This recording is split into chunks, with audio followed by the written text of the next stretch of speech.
Nous sommes en 2008, dans une petite ville tranquille de Floride. Mary Thompson, une femme d'une quarantaine d'années, vivait seule dans une maison de plein pied. Modeste mais confortable, elle l'avait achetée après son divorce, espérant y reconstruire une vie paisible, loin de l'agitation de Miami où elle avait grandi. La maison avait tout pour plaire.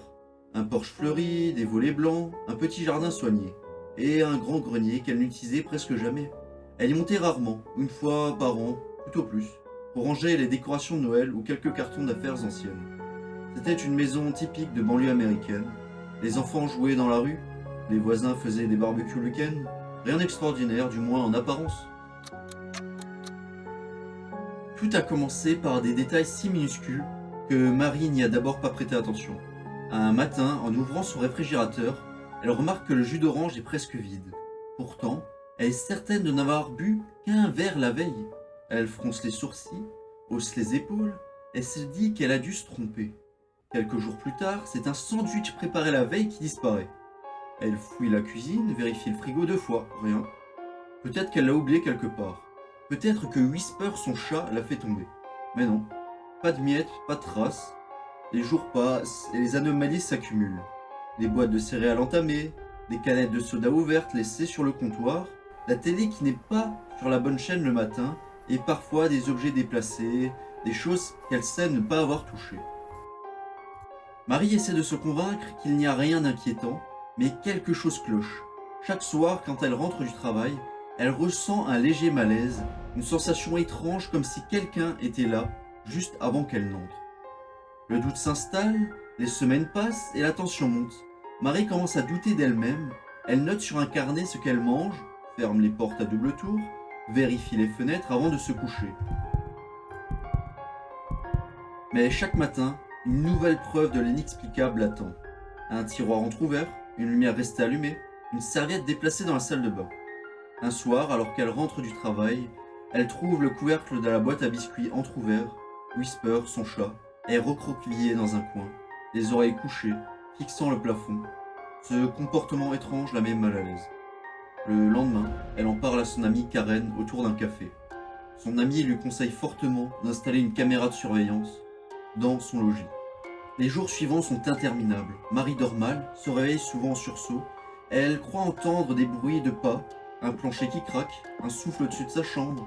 Parfois, elle coupe le son de la télévision, tend l'oreille. Silence. Puis, un grincement, long, lent, presque rythmé.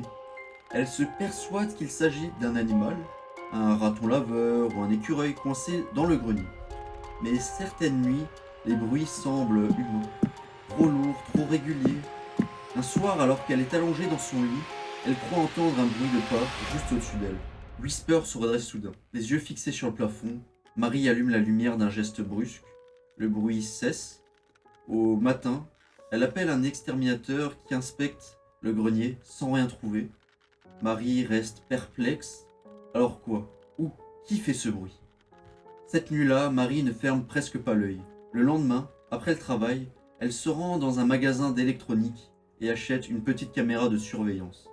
Elle l'installe directement dans la cuisine, pointée vers le frigo et la porte d'entrée. Elle règle le détecteur de mouvement et part se coucher.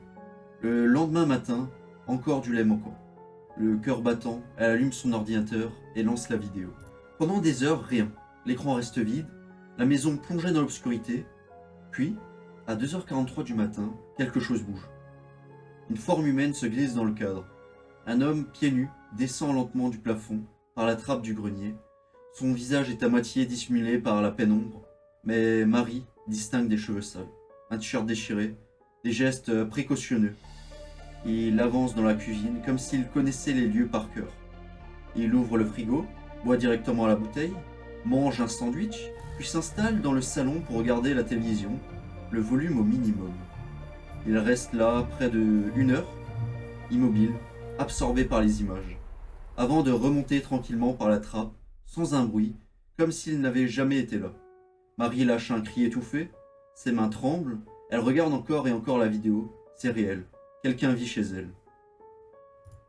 Paniquée, elle compose le 911. Sa voix tremble, elle explique, bredouille, montre la vidéo aux agents venus en urgence. Les policiers se regardent, incrédules. 2 d'entre eux montent dans le grenier. arme dégainée. Marie attend dans le salon, pétrifiée, puis un cri retentit. On l'a trouvé. L'espace sous le toit est exigu. Les agents découvrent un sac de couchage, des bouteilles d'eau, des emballages de nourriture, des vêtements en boule et une odeur insoutenable. L'homme est là, recroquevillé derrière des cartons, tentant de se cacher. Quand il comprend qu'il est découvert, il bondit, tente de s'enfuir, mais les policiers le plaquent au sol. C'est un sans-abri d'une quarantaine d'années, vivant dans le quartier depuis des mois. Il s'était introduit dans la maison par la fenêtre du toit, un soir de pluie, en pensant n'y rester que quelques jours, mais il a vite pris son goût au confort silencieux de la maison. Il descendait la nuit, quand Marie dormait, pour manger, se laver, regarder la télévision. Lors de son interrogatoire, il déclare simplement « Je ne voulais pas lui faire de mal, j'avais juste besoin d'un endroit chaud. » Elle avait l'air gentille. Après coup, Marie a quitté sa maison, quelques jours plus tard, incapable d'y dormir à nouveau. Elle a tout laissé derrière elle, les meubles, les photos, même Whisper, confié à sa sœur. Elle a juré de ne plus jamais vivre seule. Le rapport de police est glaçant. L'homme aurait vécu plus de 2 mois dans le grenier, observant Marie à travers une fente, dans le plancher. Chaque nuit, il écoutait respirer, parler au téléphone, rire, sans qu'elle ne s'en doute. Les policiers décriront plus tard la scène comme l'une des plus dérangeantes de leur carrière. Bon bah c'est la fin de cette histoire. Si ça vous a plu, n'hésitez pas à lâcher un abonnement, à mettre un pouce bleu. Ça m'aiderait énormément pour la suite des histoires. Et vraiment, faites gaffe à votre grenier cette nuit.